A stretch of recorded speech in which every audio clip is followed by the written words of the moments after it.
तुझे इसे नहीं बुलाना चाहिए था। तूने बुलाकर गलती की।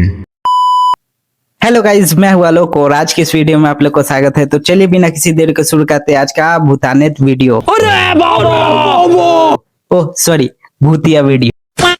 तो ये स्टोरी राहुल और उसकी बड़ी बहन प्रिया की है, जो दिल्ली में पूरी फैमिली के साथ रहते थे। एक गर्मी की छुट्टी में राहुल और उसकी बड़ी बहन प्रिया दोनों राजस्थान अपने पुश्तैनी घर जाते हैं।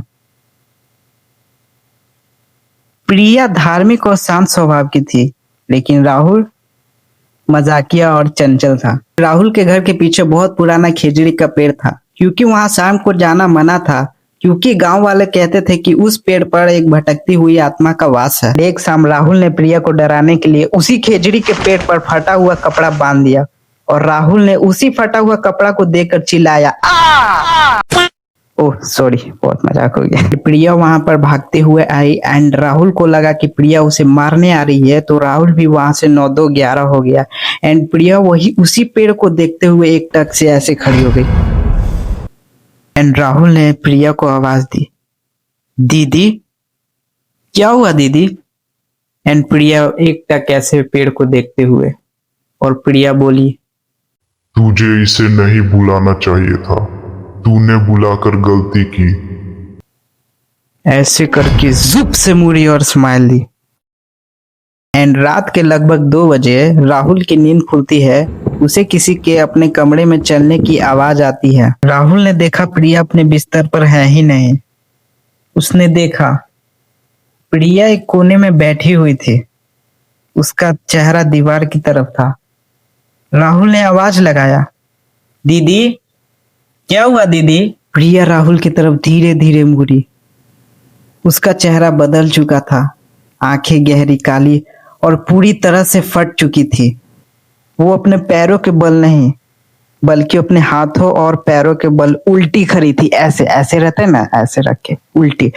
और उसने ऐसी चीख मारी जो इंसान तो बिल्कुल नहीं थी। राहुल अपने कमरे से दौड़ता हुआ निकला और उसके कमरे के दरवाजे धड़ाधड़ बंद होते जा रहे थे।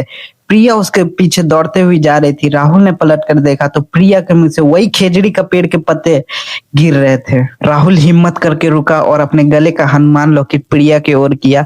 प्रिया देखकर झटके खाने लगी और उसका शरीर ढीला पड़ गया और वहीं पे धड़ाम से गिर गई और बेहोश।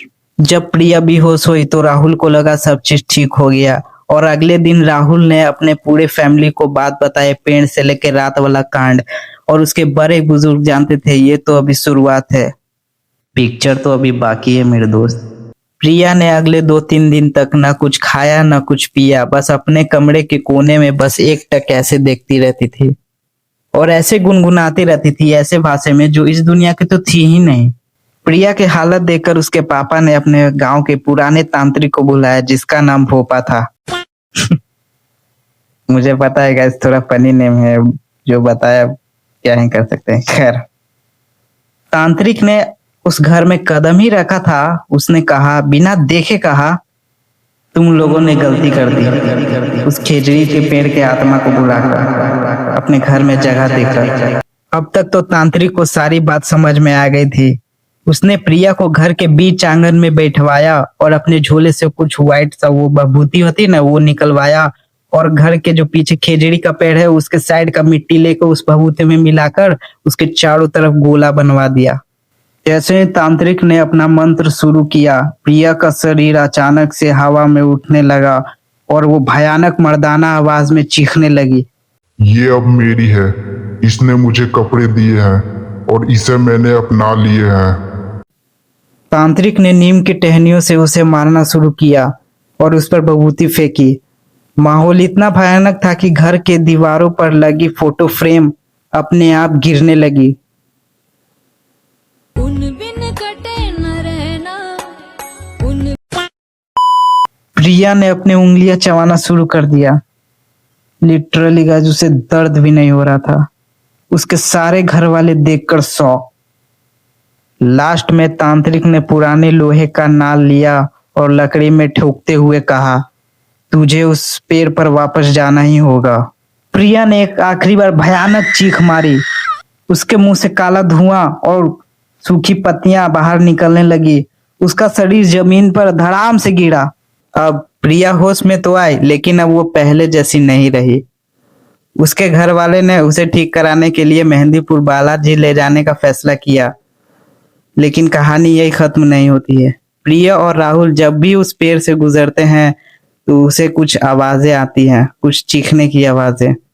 और सबसे डरावनी बात, प्रिया अब आईने में देखकर बाल नहीं संवारती, बल्कि हल्का सा मुस्कुराती है और राहुल की तरफ देखती है और राहुल को वही कपड़ा दिखाती है जो राहुल ने उस पेड़ पर उस रात बांधा था।